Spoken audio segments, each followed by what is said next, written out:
Hey, where you been? I made this cake when I reached 100,000 subscribers. I made this one when I reached 1 million. And when I reached 4 million subs, I made this one. It's a cake of a cake. You guys came up with that one. Well, this channel has recently reached 6 million subscribers. You know I've got to celebrate by making a hyper-realistic cake. But what am I gonna make this time? You're about to find out. My name is Natalie Sideserf and I make cakes that don't look like cakes. And today I'm going to make a cake to celebrate 6 million subscribers. I got myself a number balloon so I could have a photo shoot because that's what YouTubers do when they reach subscriber milestones. This will make for an amazing cake to celebrate 6 million subscribers. Let's blow this baby up.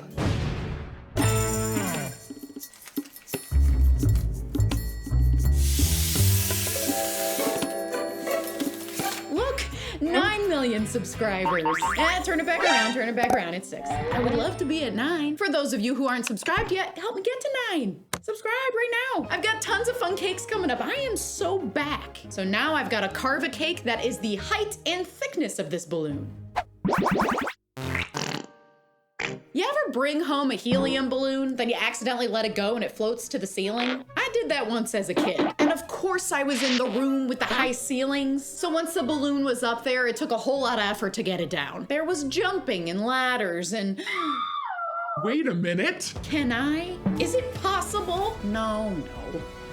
Maybe. Do you think it's possible that I can make a hyper-realistic balloon that's stuck on the ceiling? Oh, I don't know. That would be cool. That would be so cool. How am I gonna get a cake on the ceiling? I'm gonna worry about that later. It's time to cover the cake in a sheet of edible clay. That's this stuff right here. Mylar balloons pucker along the outside edge. So now I'm gonna have to figure out how I'm gonna recreate that. How am I gonna recreate the balloon's folds and ripples? The only thing I can think to do is hand sculpt them. Yes, I am going to hand sculpt each and every little fold. This is not gonna be easy. I'm really testing myself today. Not to mention, I still have to find out a way to put this cake on the ceiling. I really wanna make that work. And I just realized, this balloon is shiny. I mean, I knew it was reflective, it didn't really register yet. How am I going to make this cake look reflective? I mean, it's like a mirror. I can see myself in it. I got really excited about the idea of the Mylar balloon without really thinking this through. There's gotta be a way to make this reflective and be on the ceiling.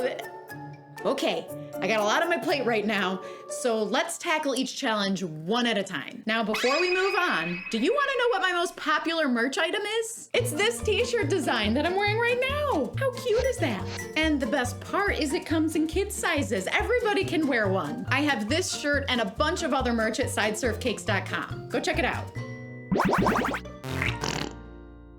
I'm a little unsure of how all this is gonna go down, but I gotta stop worrying. It's time to Get in the zone. I actually really enjoy hand sculpting cakes. Yes, it takes a very long time, but it's totally fun. I'm focusing on each and every little section and making sure that I finish that one and then I move on to the next, and then I move on to the next, and then I move on to the next.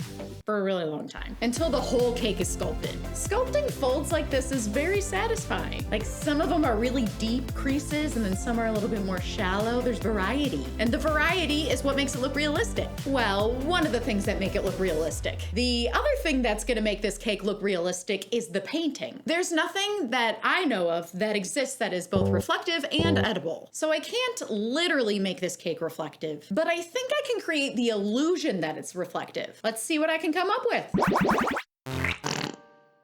I've hand painted a few little highlights here and there on some of my hyper-realistic cakes, but nothing to this extent.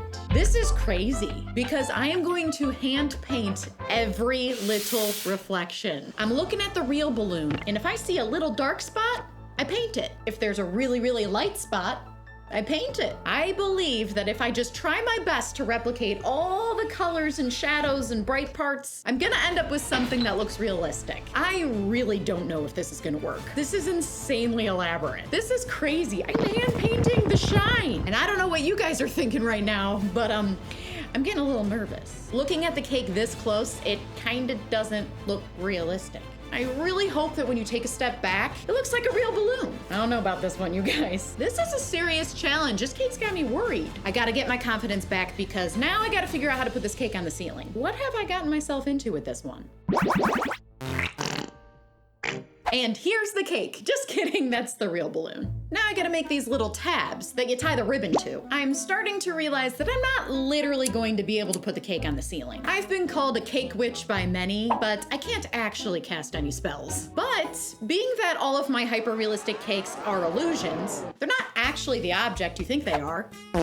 Maybe I can create the illusion that this cake is on the ceiling, just like the illusion that it's reflective. This is a lot of cake trickery today. What can I do to make this cake look like it's on the ceiling, even though it's resting on my table? I think I have an idea. I think I know how I'm gonna make this work. Once this cake is finished, I am going to flip the image upside down. That way, it looks like you're looking up at the ceiling. It's gonna look so crazy, especially when I go to cut it. I need this to work. Okay, so I'm gonna add a few more details to help make this illusion believable. A balloon on the ceiling would still have a ribbon attached to it. So I'm tying one end of a ribbon to the cake and the other end of the ribbon to a pole that's placed above it. I'm even gluing the extra piece up so that when I flip the image, it looks like it's hanging down. You guys get what I mean? I'm pushing my white tabletop against the wall, and the white tabletop's gonna be the ceiling, and the wall is gonna be the wall, right?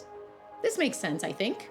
I have a last-minute idea, and I love it. I am spreading buttercream on the tabletop, and I'm adding texture with a paper towel. It's gonna look like a textured popcorn ceiling.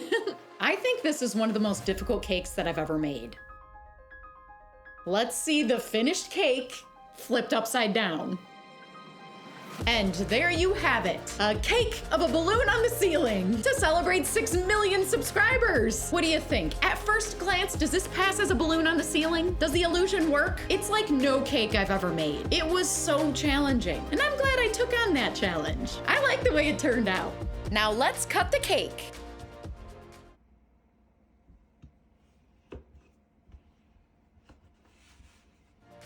I never would have made this cake if it wasn't for all of you. So thank you so much for being subscribers. And for those of you who haven't subscribed, subscribe now, help me get to 7 million. And I'll see you next week for another cake.